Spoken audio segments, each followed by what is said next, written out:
Hello friend, welcome back to Study Wire YouTube channel. और ये अपना प्रैक्टिस सेट की जो सीरीज चल रही है उसका लेक्चर नंबर 8वां है। और अभी तक हम टोटल 7 प्रैक्टिस सेट कंप्लीट करा चुके हैं, ठीक है। और इस प्रैक्टिस सेट में टोटल नंबर ऑफ क्वेश्चन 30 होंगे, जो कि कोई भी टेट दे दो आप, या MP TET, REET, CTET, HTET, UP TET, या फिर झारखंड, छत्तीसगढ़, मतलब हिंदी भाषी राज्य कोई भी हो जहां पर टेट का एग्जाम होता है और इन्वायरमेंट 30 नंबर का आता ही आता है, ठीक है।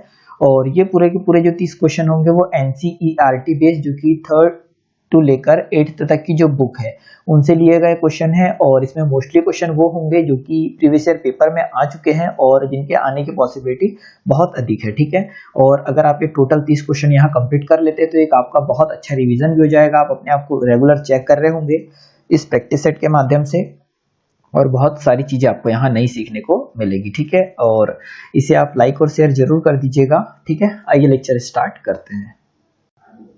तो सबसे पहला क्वेश्चन हो जाएगा कि पर्यावरण अध्ययन की अपनी कक्षा में, ठीक है, पर्यावरण अध्ययन की अपनी कक्षा में समूह क्रियाकलाप, ठीक है, स्पेशली समूह क्रियाकलाप का निर्माण करते हुए आप निम्नलिखित विचारों में से किन पर ध्यान रखेंगे, ठीक है। मतलब पर्यावरण अध्ययन की कक्षा है और समूह क्रियाकलाप आप करा रहे हैं, तो निम्नलिखित में से किन क्रियाकलाप पर आप ध्यान रखेंगे। तो यहाँ पहला स्टेटमेंट है बच्चों की रुचि को ध्यान हो। सेकंड स्टेटमेंट है कि लड़कों और लड़कियों को समान रूप से रुचिकर लगे। थर्ड स्टेटमेंट है यहाँ इसमें मूल्यवान सामग्री लगी हो। और फोर्थ स्टेटमेंट है कि सभी धार्मिक और सांस्कृतिक पृष्ठभूमि के बच्चों को रुचिकर लगे, ठीक है। तो यहाँ पर इनमें से कौन सा ऑप्शन सही है वो आपको बताना है, ठीक है। तो यहाँ अगर हम देखें तो पहला बिल्कुल सही है कि बच्चों की रुचि को ध्यान में रखकर ही हम इन्वायरमेंट की क्लास ले रहे होंगे, ठीक है। और सेकंड भी बिल्कुल यहाँ सही है कि लड़कों और लड़कियों को समान रूप से रुचिकर लगे ऐसी क्लास बनाएंगे। और फोर्थ ऑप्शन भी यहाँ, फोर्थ स्टेटमेंट भी सही है कि सभी धार्मिक और सांस्कृतिक पृष्ठभूमि के बच्चों को रुचिकर लगे इस प्रकार का हम पर्यावरण अध्ययन में सामूहिक क्रियाकलाप रखेंगे, ठीक है। तो पहला, सेकंड और फोर्थ ये सही है, मतलब A, B और D, मतलब ऑप्शन नंबर सेकंड यहाँ हो जाएगा राइट आंसर, ठीक है। एक बार और आप इसे पढ़ो तो ज्यादा बेटर रहेगा कि आप उसे अच्छे से फील कर पाओगे, चीजें समझ पाओगे, ठीक है। क्वेश्चन नंबर सेकंड यहाँ हो जाएगा कि निम्नलिखित सभी कथन पर्यावरण अध्ययन में सामूहिक रूप से क्रियाकलापों के संलग्न शिक्षकों और विद्यार्थियों के पक्ष में तर्क प्रस्तुत करते हैं। केवल एक कथन को छोड़कर वह कथन कौन सा है, ठीक है। मतलब यहाँ आपको दिया है कि पर्यावरण अध्ययन में सामूहिक रूप से, ठीक है, सामूहिक रूप से क्रियाकलापों के संलग्न शिक्षक, मतलब जो सामूहिक रूप से क्रियाकलाप हो रहा है उसमें जो जुड़े हुए शिक्षक और विद्यार्थियों के पक्ष में तर्क प्रस्तुत करते हैं, जो 4 ऑप्शन है यह है। तो केवल एक कथन को छोड़कर, मतलब इसमें 4 कथन जो दे रखे हैं, तो एक कथन ऐसा है जो कि शिक्षक और विद्यार्थियों के जो सामूहिक क्रियाकलाप हो रहा है उनसे संबंध नहीं रखता है, ठीक है। वह कौन सा है? तो पहला ऑप्शन है बच्चे परस्पर सामंजस्य और सहयोग करना सीखते हैं, ठीक है। सेकंड ऑप्शन दे रखा है कि बच्चे दूसरे बच्चों से बात और बहस करने से अधिक सीखते हैं। थर्ड ऑप्शन यहाँ दे रखा है कि समूह क्रियाकलापों की वजह से बच्चे अंक उपलब्धि में अच्छा सुधार प्रदर्शित करते हैं। और फोर्थ ऑप्शन है प्रणों के समर्थन से बच्चों को अपनी क्षमता से अधिक ज्ञान के निर्माण में सहायता मिल सकती है, ठीक है। तो देखो पहला ऑप्शन बिल्कुल यहाँ सही है कि बच्चे परस्पर सामंजस्य और सहयोग करना सीखेंगे जब एक सामूहिक क्रियाकलाप होगा उसमें। सेकंड भी बिल्कुल सही है यहाँ पर कि बच्चे दूसरे, ठीक है, बच्चे दूसरे बच्चों से बात और बहस करने से अधिक सीखते हैं, ये भी बिल्कुल सही है। और थर्ड है समूह क्रियाकलापों की वजह से बच्चे अंक उपलब्धि में अच्छा सुधार करेंगे, मतलब पहला, दूसरा और तीसरा सामूहिक क्रियाकलाप जिसमें बच्चे और टीचर वो तीनों सही है। तो फोर्थ यहाँ राइट आंसर होगा, यह गलत है, जो इससे संबंधित नहीं है, ठीक है। अगला क्वेश्चन देखते हैं, क्वेश्चन नंबर तीसरा यहाँ पर हो जाएगा। क्वेश्चन नंबर थर्ड यहाँ हो जाएगा, क्वेश्चन नंबर तीसरा यहाँ हो जाएगा कि समूह कार्य से पर्यावरण अध्ययन कर रहे बच्चों को सामाजिक, ठीक है, सामाजिक व्यक्तिक विशेषताओं के आकलन के लिए निम्नलिखित में से कौन सा उपकरण सर्वाधिक उपयुक्त होगा, ठीक है। मतलब सामूहिक कार्य से पर्यावरण अध्ययन कर रहे बच्चों की सामाजिक व्यक्तिक विशेषताओं के आकलन के लिए निम्नलिखित में से कौन सा उपकरण सर्वाधिक उपयुक्त होगा। पहला ऑप्शन है यहाँ पर दत्त कार्य, सेकंड है कागज पेंसिल परीक्षण, थर्ड यहाँ ऑप्शन है मौखिक प्रश्न और फोर्थ ऑप्शन यहाँ पर है निर्धारण मापनी। ठीक है, तो ऑप्शन नंबर सी यहाँ पर हो जाएगा राइट आंसर कि मौखिक प्रश्नों से बच्चों की सामाजिक वैकल्पिक विशेषताओं का आकलन किया जा सकता है, जबकि अन्य से लिखने की क्षमता का आकलन हो सकता है। ठीक है, मतलब दत्त कार्य से लिखने की क्षमता, कागज पेंसिल परीक्षण से भी लिखने की क्षमता का परीक्षण होगा और निर्धारण मापनी से भी, परंतु मौखिक प्रश्न से क्या होगा कि इनकी सामाजिक व्यक्तिक विशेषताओं का आकलन किया जा सकता है। तो ऑप्शन नंबर थर्ड यहाँ पर होगा राइट आंसर। ठीक है, अगला क्वेश्चन नंबर फोर्थ यहाँ देखते हैं हम कि नीचे पौधों के बारे में बच्चों के कुछ सहजानुभूत विचार दिए गए हैं। ठीक है, सहजानुभूत विचार दिए गए हैं, इनमें से कौन सा विचार वैज्ञानिक दृष्टिकोण से ठीक है। तो यहाँ 4 विचार लिखे हैं, इनमें से कौन सा विचार है जो कि वैज्ञानिक दृष्टिकोण से ज्यादा बेटर होगा। तो पहला ऑप्शन है कुछ सब्जियां फल होती है। सेकंड यहाँ दे रखा है कि बीज किसी पौधे का हिस्सा नहीं होती, तो ये तो बिल्कुल गलत है। थर्ड यहाँ दे रखा है कि गाजर और बंद गोभी पौधे नहीं है। ठीक है, तो ये भी गलत है, पौधे है वो, घास पौधा नहीं है, तो ये भी गलत है। तो ऑप्शन नंबर फर्स्ट यहाँ राइट होगा कि कुछ सब्जियां क्या होती है, फल होती है। अगला क्वेश्चन देखते हैं, क्वेश्चन नंबर 5वां। तो क्वेश्चन नंबर 5वां इस प्रकार हो जाएगा कि कक्षा 4th की एक शिक्षिका ने, ठीक है, कक्षा 4th क्लास की बात कर रहे हैं कि कक्षा 4th की एक शिक्षिका ने अपने विद्यार्थियों से कहा कुछ वयोवृद्ध, ठीक है, कुछ वयोवृद्ध लोगों से यह पूछे कि जब वे जवान थे तो क्या उन्होंने कुछ ऐसे पौधे देखे थे जो आज कल नहीं दिखाई पड़ते। उपरोक्त प्रश्न के पूछे जाने पर निम्नलिखित में से किस कौशल के आकलन की संभावना नहीं है। ठीक है, मतलब कुछ ऐसे बुजुर्ग लोगों से ये पूछा जा रहा है कि आपके समय में कुछ ऐसे पौधे थे क्या जो आज के समय में दिखाई नहीं दे रहे। तो उपरोक्त प्रश्न के पूछे जाने पर निम्नलिखित में से किस कौशल के आकलन की संभावना नहीं है। तो पहला ऑप्शन है चर्चा, सेकंड है प्रश्न पूछना, थर्ड है यहाँ अभिव्यक्ति और फोर्थ है प्रयोग। ठीक है, तो ऑप्शन नंबर फोर्थ हो जाएगा यहाँ पर राइट आंसर प्रयोग। ठीक है, सामाजिक विज्ञान के अध्ययन में प्रश्न पूछना एक महत्वपूर्ण भाग है। ठीक है, जो प्रश्न पूछना एक महत्वपूर्ण भाग है, इसमें चर्चा एवं अभिव्यक्ति, ठीक है, चर्चा और अभिव्यक्ति के माध्यम से छात्रों के का विषय संबंधित ज्ञान अधिक दृढ़ तथा व्यापक बनता है। ठीक है, इसीलिए option number fourth right answer होगा क्योंकि वो इससे संबंधित नहीं है। क्वेश्चन नंबर 6वां यहाँ पर हो जाएगा, हो सकता है आपको थोड़ा टफ लग रहा हो प्रैक्टिस सेट, परंतु आप इसे एक प्रैक्टिस सेट की तरह ही ले क्योंकि कुछ क्वेश्चन आपके पेपर में ऐसे ही मिलने हैं आपको जिन्हें आपको फेस करना ही पड़ेगा। आप यहाँ नहीं करोगे तो आपको पेपर में फेस करना है, इसलिए आप बिल्कुल धैर्य बनाकर धीरे धीरे सारी चीजों को समझते रहे, एक बार दो बार देखे, क्योंकि हमने कम से कम 50 से अधिक प्रैक्टिस सेट अपलोड कर चुके हैं और इतने अगर आप प्रैक्टिस सेट देख लेते तो आपको पढ़ने की भी आवश्यकता नहीं पड़ेगी। आपको एक मानसिक समझ, बेसिक समझ, सामाजिक समझ बहुत अच्छी बन चुकी होगी। ठीक है, तो क्वेश्चन नंबर 6वां यहाँ पर है कि एक शिक्षक प्रत्येक बच्चे को अपने घरों की रद्दी, ठीक है, रद्दी की बात हो रही, रद्दी सामग्री से कुछ उपयोगी वस्तुएं बनाने को कहता है। शिक्षक का शैक्षणिक अभिप्राय क्या नहीं है। ठीक है, मतलब अगर आप टीचर है तो आपने जितने भी आप बच्चों को पढ़ा रहे हैं उन्हें सभी से कहा कि जितनी भी रद्दी सामग्री आपके घर में है उनसे कुछ उपयोगी वस्तुएं बनाना है। ठीक है, तो आपका क्या अभिप्राय है, और आपसे यहाँ पूछा है कि शिक्षक का क्या शैक्षणिक अभिप्राय नहीं है। तो पहला ऑप्शन है कूड़े से बनी श्रेष्ठ वस्तुओं की प्रदर्शनी आयोजित करना, तो ये बिल्कुल अभिप्राय हो सकता है। ठीक है, तो ये तो बिल्कुल सही है। यहाँ सेकंड यहाँ दे रखा है कि कक्षा में श्रेष्ठ विद्यार्थी के बारे में निर्णय करना, कोई जरूरी नहीं है कि जो भी रद्दी सामग्री है उनसे अगर जो बच्चा कुछ अच्छी वस्तुएं बना रहा है तो वह श्रेष्ठ कहलाएगा, ऐसा कोई जरूरी नहीं है ना। फिर भी हो सकता है कि ये आंसर हो क्योंकि ये गलत हो रहा है, परंतु थर्ड भी और पढ़ लेते हैं। बच्चों में सृजनशीलता का विकास होना, बिल्कुल जब रद्दी चीजों से वह कुछ बनाया रखा है तो सृजनशीलता का विकास होगा, मतलब थर्ड तो सही है।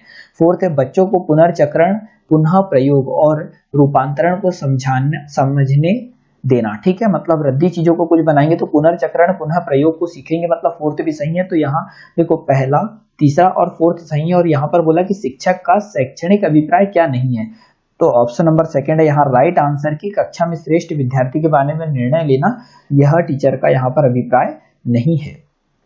क्वेश्चन नंबर अपना हो जाएगा 7वां कि निम्नलिखित प्रश्नों को पढ़िए। ठीक है, यहाँ पर ABCD प्रश्न दिए हैं और इन्हें पढ़ना है। ठीक है, तो पहला है मैंने क्रियाकलाप की योजना कितनी अच्छी बनाई। ठीक है, पहला क्या है कि मैंने क्रियाकलाप की योजना कितनी अच्छी बनाई। सेकंड क्या है मैंने योजना का अनुकरण कितना अच्छा किया। थर्ड यहाँ क्या है कि मेरी शक्तियां क्या थी। फोर्थ है मुझे समुच्च कठिन क्या लगा, ठीक है, मुझे सचमुच कठिन क्या लगा ये है। और ऊपर दिए गए 4 प्रकार के प्रश्नों के उत्तर से होगा क्या होगा वो देखो। तो पहला ऑप्शन है बच्चों और शिक्षकों दोनों का स्व आकलन। सेकंड यहाँ ऑप्शन दे रखा है कि शिक्षक द्वारा समग्र आकलन। थर्ड ऑप्शन है बच्चों का स्व आकलन और फोर्थ ऑप्शन है शिक्षकों का स्व आकलन, ठीक है। तो सातवें का ऑप्शन नंबर फर्स्ट यहाँ हो जाएगा राइट आंसर की बच्चों और शिक्षकों दोनों का स्व आकलन, ठीक है। मतलब पहला ऑप्शन जो शिक्षक के लिए हो जाएगा कि मैंने क्रियाकलाप की योजना कितनी अच्छी बनाई, तो क्रियाकलाप की योजना टीचर ने बनाई तो ये तो टीचर के लिए हो जाएगा। सेकंड है मैंने योजना का अनुकरण कितना अच्छा किया, ये भी हो जाएगा टीचर के लिए। और मेरी शक्तियां क्या थी, ठीक है, ये हो जाएगा बच्चों के लिए। और मुझे सचमुच कठिन क्या लगा, ठीक है, ये भी बच्चों के लिए हो जाएगा। मतलब बच्चों और शिक्षकों दोनों का स्व आकलन होता है इन चारों प्रश्नों से, ठीक है। इसीलिए ऑप्शन नंबर फर्स्ट है यहाँ पर राइट आंसर।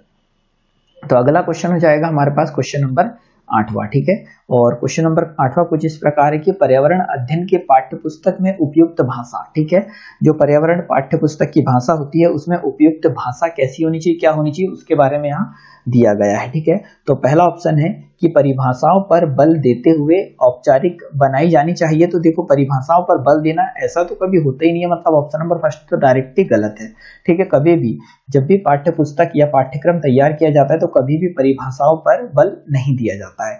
सेकंड यहाँ ऑप्शन है तकनीक और औपचारिक होनी चाहिए, ठीक है, तकनीक और औपचारिक होनी चाहिए, यह बिल्कुल आंसर होने की संभावना है। थर्ड ऑप्शन है बच्चे के दिन प्रतिदिन के भाषा से संबंध होनी चाहिए, तो बिल्कुल ऑप्शन नंबर थर्ड यहाँ राइट आंसर होगा कि पर्यावरण अध्ययन के पाठ्य पुस्तक की उपयुक्त भाषा कैसी होनी चाहिए, तो ऐसी भाषा होनी चाहिए जिससे बच्चे के दिन प्रतिदिन की भाषा से संबंध होनी चाहिए, जिससे वो आसानी से समझ पाए और सहज पाए, ठीक है। तो ऑप्शन नंबर थर्ड यहाँ पर होगा राइट आंसर।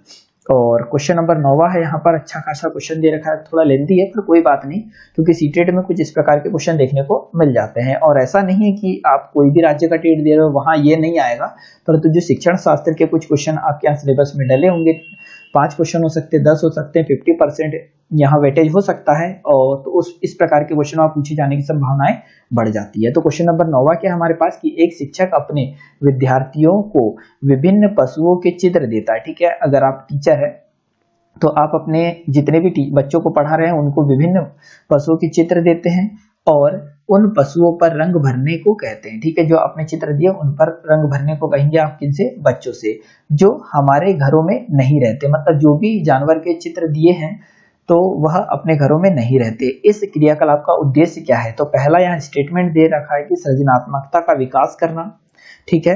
सेकंड यहाँ दे रखा है कि अवलोकन का विकास करना। थर्ड यहाँ दे रखा है कि वर्गीकरण का विकास करना। और फोर्थ दे रखा है कि डेटा संग्रहण विकास करना। तो देखो विभिन्न प्रकार के जानवर के चित्र दिए हैं और उन चित्रों में क्या करना है, रंग भरना है, तो उससे क्या होगा, सृजनात्मकता का विकास होगा। पहला बिल्कुल सही है कि उन जानवरों के बारे में बच्चा सीखेगा, ठीक है, कि क्या है, किस कलर के होते हैं और किस प्रकार के होते हैं। सेकंड है कि अवलोकन का विकास होगा, वो एक दूसरे को देखकर कंपेयर कर अवलोकित कर पाएगा, अवलोकन कर पाएगा कि किनमें क्या विभिन्नताएं हैं, ठीक है। और फोर्थ है यहाँ पर थर्ड जो है कि वर्गीकरण कौशल का विकास होगा, ठीक है। तो यहाँ पर यह भी बिल्कुल सही होगा कि वर्गीकरण कौशल का विकास होगा कि हर एक जानवर में कुछ ना कुछ विभिन्नताएं होगी और उससे वर्गीकरण को सीखेगा। तो पहला, दूसरा और तीसरा बिल्कुल सही है। और चौथा है यहाँ डेटा संग्रहण का विकास होना, ये यहाँ गलत हो जाएगा कि ये चित्रों के माध्यम से वो कहीं पे भी डेटा की बात नहीं हो रही है, डेटा संग्रहण नहीं कर रहा है। तो पहला, दूसरा और तीसरा सही होगा, मतलब ऑप्शन नंबर सी यहाँ पर है राइट आंसर, ठीक है। एक बार और पढ़ लो, अगर कुछ भी प्रॉब्लम हो आपको 1% भी, तो आपको एक बार और पढ़ना चाहिए, ठीक है। क्वेश्चन नंबर यहाँ 10वां हो जाएगा और बहुत अच्छा क्वेश्चन हो जाएगा कि पर्यावरण अध्ययन के पाठ्यक्रम जिसे 6 उप विषयों में, ठीक है, विषयों के चतुर्दिक निर्मित किया गया है, ठीक है। पर्यावरण अध्ययन के पाठ्यक्रम जिसे 6 उप विषयों के चतुर्दिक निर्मित किया गया है में पौधे और पशु को जानबूझकर परिवार और मित्र उप विषयों के अंतर्गत सम्मिलित किया गया है, ठीक है। यहाँ से ध्यान से पढ़ो कि में पौधे और पशु को जानबूझकर परिवार और मित्र उप विषयों के अंतर्गत सम्मिलित किया गया है।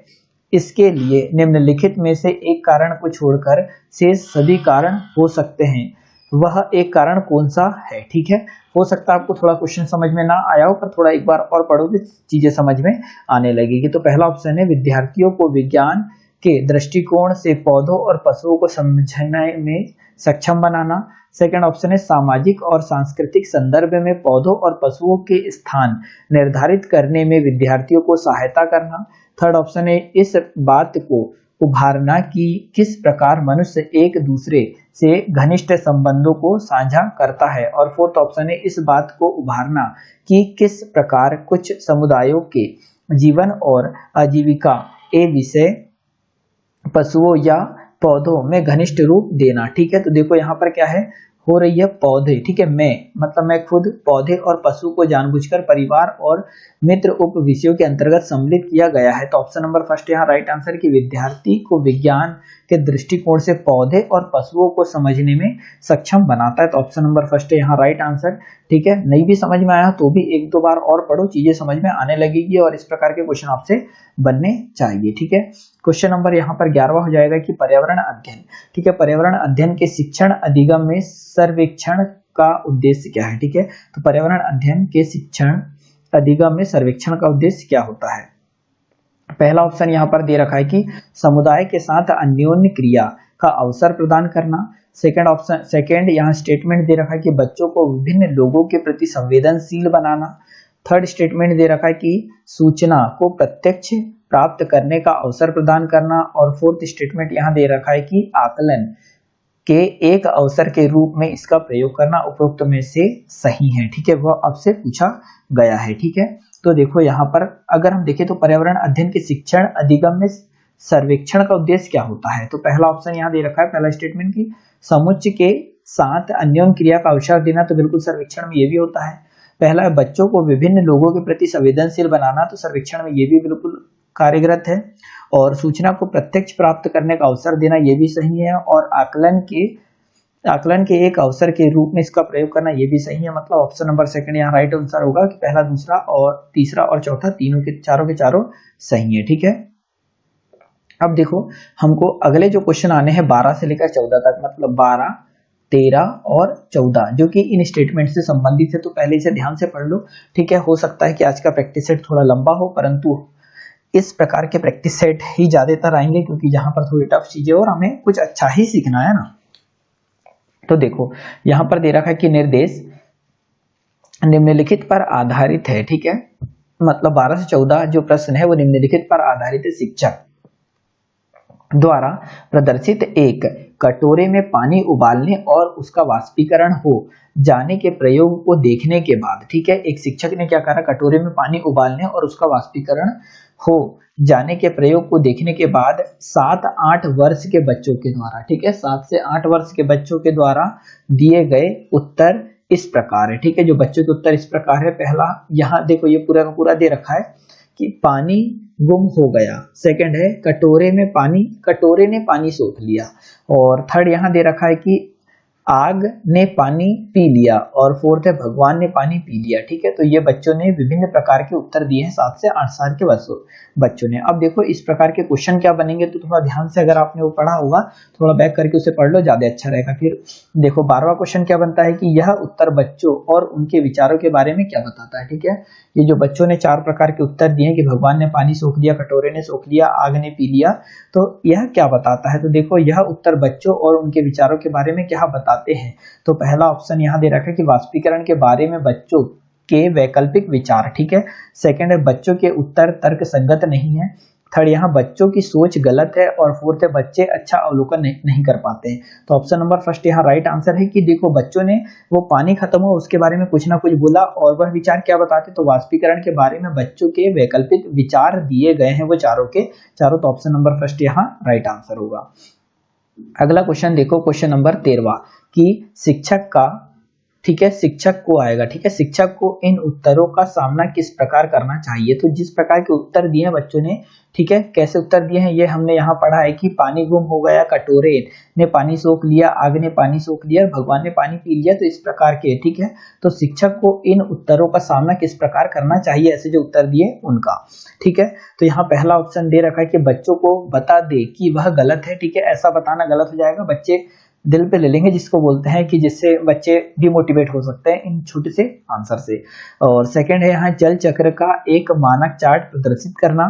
ठीक है, और थर्ड दे रखा है कि वाष्पीकरण की परिभाषा दे, तो परिभाषा वाला तो 8 साल के बच्चे के लिए कुछ होता नहीं है, और बच्चों को उसे याद करने के लिए कहे तो ये तो बिल्कुल गलत हो जाएगा। और उन विचारों को पुनः पहुंचाने के लिए एक चर्चा आरंभ करें। ठीक है, तो मेरे अनुसार तो ऑप्शन नंबर 4 यहाँ राइट आंसर है कि हम ये बोल सकते हैं कि बच्चों के प्रश्न का स्पष्ट करने के लिए प्रयोग का पुनः चर्चा होनी चाहिए। ठीक है, प्रयोग पर क्या होनी चाहिए, पुनः चर्चा होनी चाहिए। तो चर्चा प्रारंभ करें होनी चाहिए और प्रयोग को स्पष्ट करना चाहिए, तो ऑप्शन नंबर 4 यहाँ राइट आंसर होगा। ठीक है, और आप भी थोड़ा सा इसमें तर्क लगाइए, चीजें आपकी भी सही होने लगेगी। और 14वें नंबर का क्वेश्चन है कि वाष्पीकरण विषय पर बच्चों के विविध सोच का आकलन करने के लिए, ठीक है, वाष्पीकरण विषय पर बच्चों की विविध सोच का आकलन करने के लिए निम्नलिखित में से कौन सा प्रश्न एक नमूना हो सकता है। ठीक है, तो पहला ऑप्शन है, देखो वाष्पीकरण की बात हो रही है ना, एक बार वीडियो रोककर इसे पढ़ो जरूर।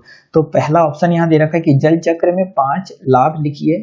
सेकंड ऑप्शन है क्या होता है यदि जल चक्र नहीं होता ही नहीं। ठीक है, और थर्ड दे रखा है कि जल चक्र के क्रम में सोपानों की सूची बनाइए। और फोर्थ ऑप्शन दे रखा है कि जल चक्र का आरेख बनाइए और उनमें नामित कीजिए। ठीक है, तो 14वें का ऑप्शन नंबर सेकंड यहाँ पर हो जाएगा राइट आंसर। क्या होता है यदि जल चक्र नहीं होता, मतलब वाष्पीकरण विषय पर बच्चों को विविध सोच का आकलन करने के लिए निम्नलिखित में से कौन सा प्रश्न नमूना हो सकता है, तो ऑप्शन नंबर सेकंड है यहाँ पर राइट आंसर। क्या होता यदि जल चक्र होता ही नहीं। ठीक है, अगला क्वेश्चन देखते हैं, क्वेश्चन नंबर 15वां।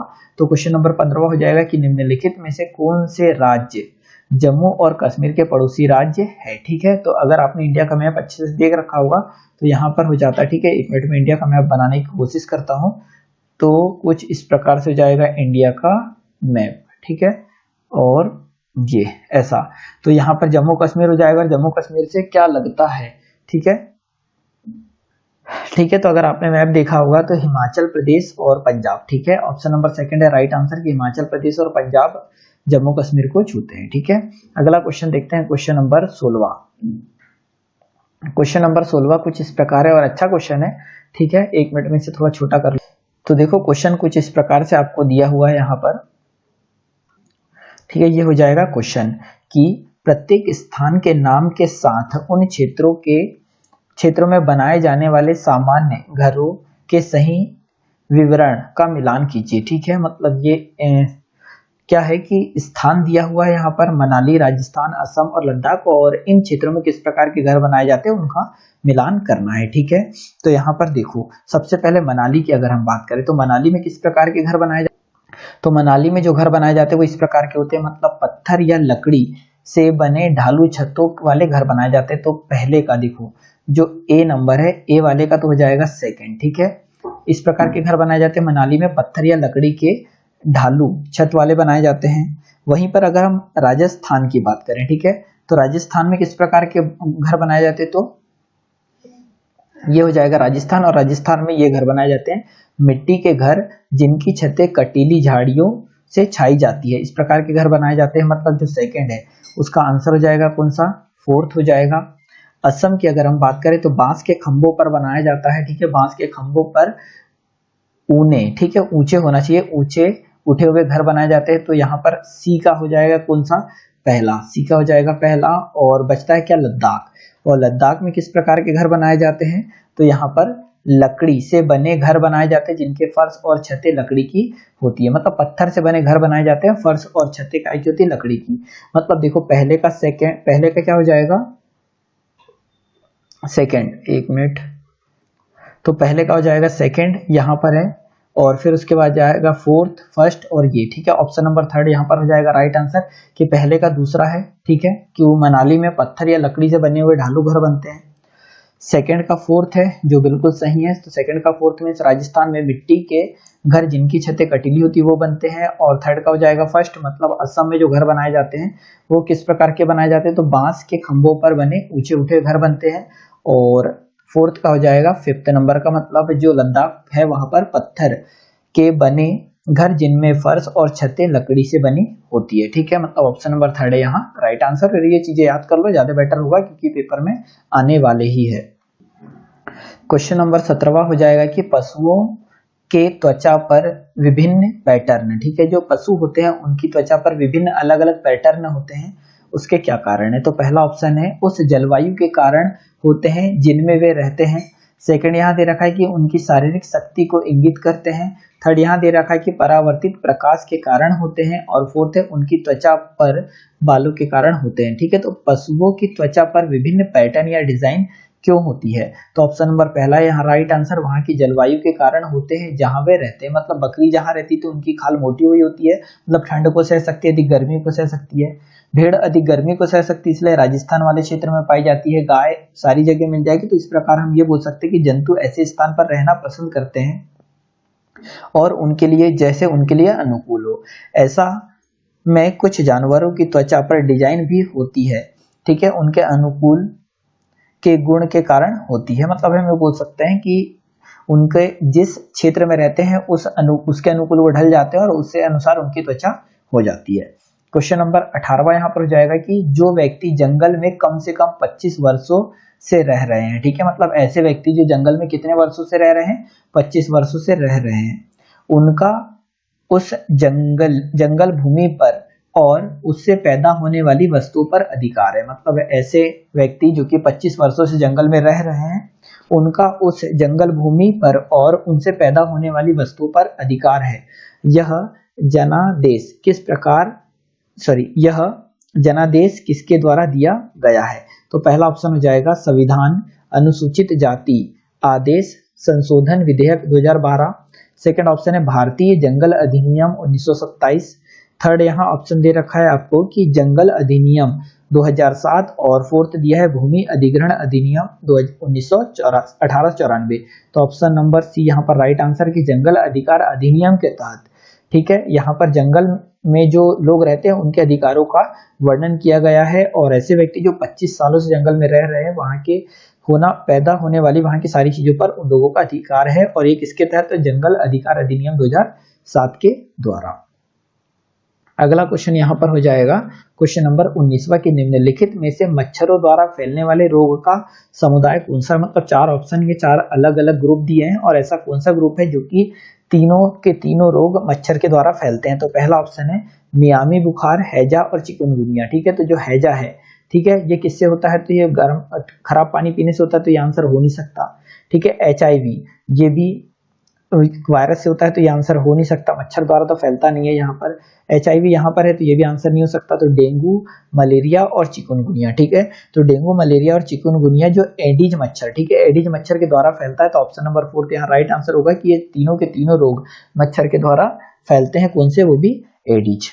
अगला क्वेश्चन हो जाएगा क्वेश्चन नंबर 20। अच्छा खासा क्वेश्चन है कि घटपर्णी पौधा, ठीक है, जो घटपर्णी पौधा होता है का, ठीक है, तो पहला ऑप्शन ये पहला ऑप्शन हो जाएगा, ये सेकंड, थर्ड, फोर्थ। ठीक है, तो जो घटपर्णी पौधा होता है का मुंह छोटी छोटी पत्तियों से ढका होता है, तो बिल्कुल गलत है क्योंकि उसका तो मुंह खुला हुआ होता है। भारत में नहीं पाया जाता, तो ये भी गलत है, पाया जाता है दलदली क्षेत्र में। ठीक है, और थर्ड ऑप्शन है कि मेंढक को कीड़े मकोड़ों और चूहों को चालाकी से फंसाकर खा जाता है। तो देखो ये बिल्कुल सही आंसर है कि जो घटपर्णी होता है वो मेंढक कीड़ों मकोड़ों चूहों को चालाकी से फंसाकर खा जाता है। तो ऑप्शन नंबर 3 यहाँ पर हो जाएगा राइट आंसर। अगला क्वेश्चन देखते हैं, खाता क्यों था वो?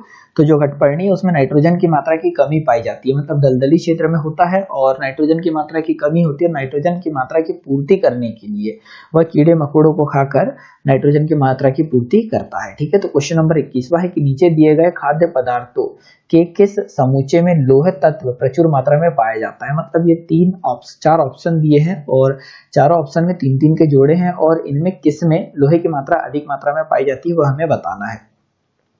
पहला ऑप्शन है आंवला, पालक और गुड़।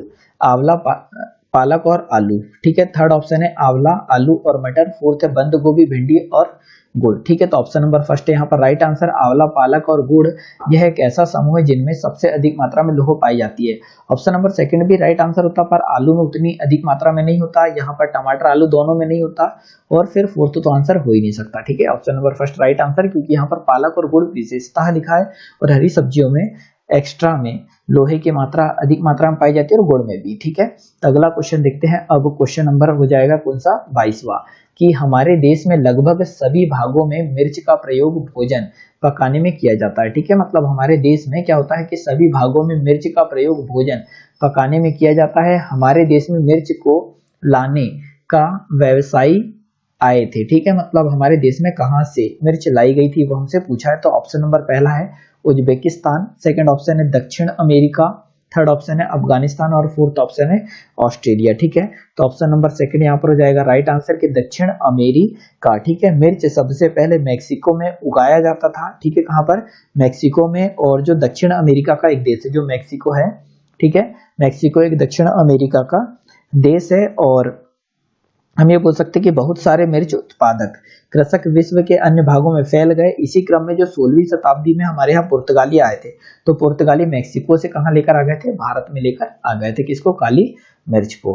अगला क्वेश्चन देखते हैं, क्वेश्चन नंबर 23वां यहाँ पर हो जाएगा कि निम्नलिखित में से कौन सा पक्षी कैक्टस पौधे के कांटों के बीच अपना घोंसला बनाता है? तो यहाँ पर 4 प्रकार के पक्षी दे रखे हैं और इनमें से ऐसा कौन सा पक्षी है जो कि कैक्टस पौधों के कांटों के बीच अपना घोंसला बनाता है? तो पहला ऑप्शन यहाँ दे रखा है कि सकरा भोरा, सेकंड जो पक्षी है वो बया, थर्ड ऑप्शन है लक चिड़ी और फोर्थ ऑप्शन है फक्ता। ठीक है, तो ऑप्शन नंबर 4 है राइट आंसर की जो फक्ता एक पक्षी जो कि कैक्टस पौधे के कांटों के बीच अपना घोंसला बनाता है। ठीक है, अगला क्वेश्चन हो जाएगा क्वेश्चन नंबर 24वां कि किसी पशु के विषय में नीचे दिए गए विवरण को पढ़िए और उस पशु को पहचानिए। ठीक है, तो विवरण इस प्रकार है यहाँ से कि यह भालू जैसा दिखता है, मतलब भालू नहीं है पर भालू जैसा दिखता है परंतु भालू नहीं है। यह दिन में लगभग 17 घंटे वृक्षों की शाखा से लटके, ठीक है, उल्टे लटक कर सोता है। ठीक है, जो भालू जैसा दिखता है पर भालू नहीं है, पर जो पौधा होता है उसकी शाखा पर 17 घंटे लटक कर सोता रहता है, उल्टा लटक कर। यह जिस वृक्ष पर रहता है उसी की पत्तियां खाता है। यह लगभग 40 वर्षों तक जीवित रहता है, उसे हमें पहचानना है। तो पहला ऑप्शन है लंगूर, सेकंड है चिंपांजी, थर्ड है पैंडा और फोर्थ ऑप्शन है स्लाथ। ठीक है, तो ऑप्शन नंबर 4 यहाँ पर हो जाएगा स्लाथ इसका राइट आंसर। ठीक है, हम ये बोल सकते हैं कि दक्षिण अमेरिका में मिलने वाला शाकाहारी जीव है कौन सा?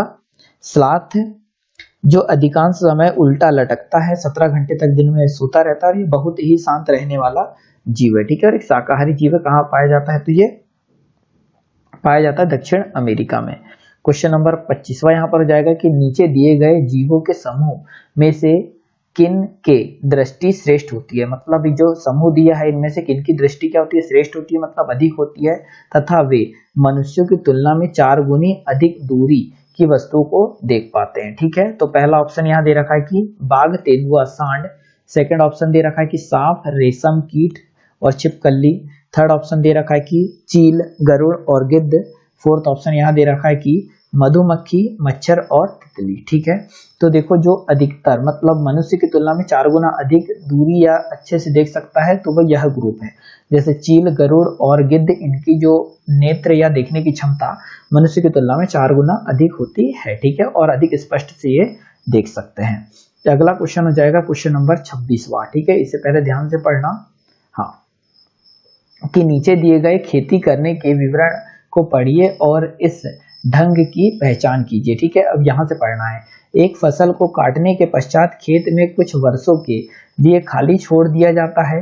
ठीक है, उनमें कुछ भी नहीं उगाया जाता। इस भूमि में बांस या अन्य खरपतवार जो भी कुछ आता है उन्हें उखाड़ा नहीं जाता, काटकर जला दिया जाता है। यह राख, ठीक है, जो राख बनती है, राख भूमि की उर्वर बनाते हैं।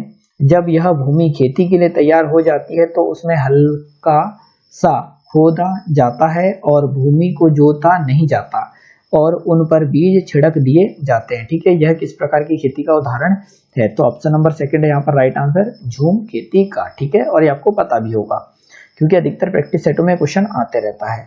अगला क्वेश्चन क्वेश्चन नंबर 27वां है कि जब कोई सपेरा, ठीक है, जब कोई सपेरा अपने वाद्य यंत्र जिसको बीन बोलते हैं को बजाता है तो सांप, ये वैसे सांप नहीं है, ठीक है, सांप होगा जो ऐसा रहता है ना, सांप ऐसा चलने वाला सांप, स्नेक, उनकी ध्वनि पर अपने सिर को इधर उधर घूम जाता है। मतलब जो सपेरा होता है वो अपना बीन बजाता है तो जो सांप है वो इधर उधर घूम जाता है उसकी बीन की आवाज को सुनकर। आपके विचार से जो सांप लिख दिया यहाँ, ठीक है, टाइपर की गलती अपनी नहीं, सांप। ठीक है, सांप वाग यंत्र के प्रति अनुक्रिया कैसे कर रहा है? तो पहला ऑप्शन है, तो यहाँ पहला ऑप्शन है कि उस वाग्य यंत्र द्वारा उत्पन्न कंपनों के प्रति अनुक्रिया करते हैं। सेकंड ऑप्शन है वाग्य यंत्र को सूंघकर। थर्ड ऑप्शन है उस वाग्य यंत्र की ध्वनि को सुनकर। और फोर्थ ऑप्शन है उस वाग्य यंत्र की ध्वनि को गति को देखकर। ठीक है, तो ऑप्शन नंबर पहला यहाँ राइट आंसर है कि उस वाग्य यंत्र द्वारा उत्पन्न जो ध्वनि होती है कंपन, उसकी प्रतिक्रिया, ठीक है, उसकी क्रिया के विपरीत प्रतिक्रिया करके वो उस बीन की तरफ देखता है। ठीक है, वैसे उसके कान नहीं होते, सिर्फ वो कंपनों को एब्जॉर्ब कर पाता है। कौन? सांप। क्वेश्चन नंबर 28वां हो जाएगा यहाँ पर कि परिवार एक इकाई होता है। ठीक है, जो परिवार है वह एक इकाई होता है जिसमें माँ, पिता और उनके 2 बच्चे होते हैं। ठीक है, मतलब परिवार एक इकाई होता है जिसमें माँ होती है, पिता होते हैं और उनके 2 बच्चे होते हैं। ठीक है, यह कथन सही नहीं है, क्योंकि इस कथन से यह स्पष्ट करना चाहिए कि बच्चे जैविक होते हैं। ठीक है, तो ये तो यार गलत है। सेकंड ऑप्शन है यह सही नहीं है, क्योंकि परिवार कई प्रकार के होते हैं तथा परिवार का केवल एक ही प्रकार में वर्गीकृत नहीं किया जा सकता, तो बिल्कुल ये भी गलत है। थर्ड यहाँ है यह सत्य है क्योंकि यह किसी आदर्श परिवार का आकार है। और फोर्थ ऑप्शन यह है कि सत्य है क्योंकि सभी भारतीय परिवार इसी प्रकार के होते हैं।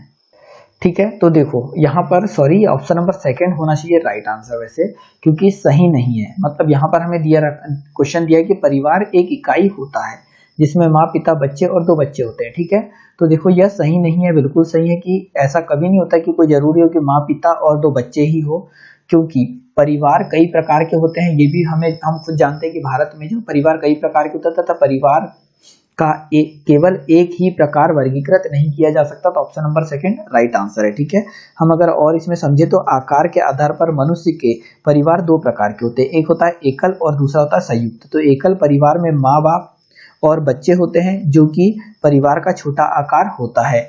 इसके विपरीत संयुक्त परिवार में दादा, दादी, चाचा, बुआ, ताऊ, माँ, बाप और बच्चे होते हैं। या फिर हम बोल सकते हैं कि नाना, नानी, मामा, मामी, मौसी, माँ, बाप, बच्चे होते हैं। ये संयुक्त परिवार के मतलब अलग अलग प्रकार के होते हैं, इसीलिए ऑप्शन नंबर सेकंड यहाँ पर राइट आंसर होगा। ठीक है, क्वेश्चन नंबर अगला हो जाएगा क्वेश्चन नंबर 29वां कि मानव के पेट में अमाशय रस। ठीक है, मानव के पेट में अमाशय रस की प्रकृति खालिस्तान होती है और यह भोजन के पाचन में सहायता करता है। ठीक है, तो मानव की जो अमाशय में जो होता है रस, वो क्या होता है? अम्लीय होता है। और होता क्या है? वो HCl होता है, जो कि भोजन को पचाने में सहायता करता है। अगला क्वेश्चन हो जाएगा क्वेश्चन नंबर 30वां। ठीक है, एक अच्छा क्वेश्चन है ये। तो क्वेश्चन नंबर 30वां की कक्षा 3rd में एक शिक्षक ने अपने बच्चों को निम्नलिखित पेड़, ठीक है, निम्नलिखित पेड़ पौधों की पत्तियां को विभिन्न वर्गों में वर्गीकृत करने को कहा, जैसे नींबू, आम, तुलसी, पुदीना, नीम, केला आदि। कुछ विद्यार्थियों ने पत्तियों का वर्गीकरण किस प्रकार किया? ठीक है, मतलब इस प्रकार किया है। पहला इस प्रकार से करा कि दवाओं के गुण वाली पत्तियां और दवाओं के गुण से रहित पत्तियां। ठीक है, दवाओं के गुण वाली पत्तियां और दवाओं के गुण रहित पत्तियों को अलग कर दिया कुछ विद्यार्थियों ने, और कुछ ने क्या करा कि पत्तियां, बड़ी पत्तियां और छोटी पत्तियां अलग कर दी। ठीक है, तो शिक्षक ने समूह 1 को सही माना और समूह 2 को गलत माना। निम्नलिखित कथनों में कौन सा कथन अधिगम प्रतिबिंब रहता है? ठीक है, तो यहाँ पहला ऑप्शन दे रखा है कि यह क्रियाकलाप पत्तियों से सूचना ग्रहण करने पर केंद्रित है, जिसका विभिन्न अर्थ लगाया जा सकता है। सेकंड ऑप्शन है बच्चे बहुत प्रकार के संदर्भों को कक्षा में ले सकते हैं, जिनकी सराहना होनी चाहिए। थर्ड यहाँ दे रखा है कि अपने अनुभव पर निर्भर करते हुए बच्चे वर्गीकरण के बहुत से तरीके का उपयोग कर सकते हैं। और फोर्थ यहाँ दे रखा है कि वर्गीकरण का कार्य बहुत विशिष्ट और स्त्रीकृत है, इसका एक ही उत्तर सही होता है। तो ऑप्शन नंबर 4 यहाँ पर हो जाएगा राइट आंसर की वर्गीकरण कार्य बहुत विशिष्ट और स्त्रीकृत है और इसका एक ही सही उत्तर होता है। ठीक है, तो ऑप्शन नंबर 4 यहाँ हो जाएगा राइट आंसर। ठीक है, अगला क्वेश्चन हो जाएगा, सॉरी इसमें इतने ही क्वेश्चन टाइप किए गए हैं, सॉरी 30 हो गए हैं ना, तो 30 क्वेश्चन ही इसमें।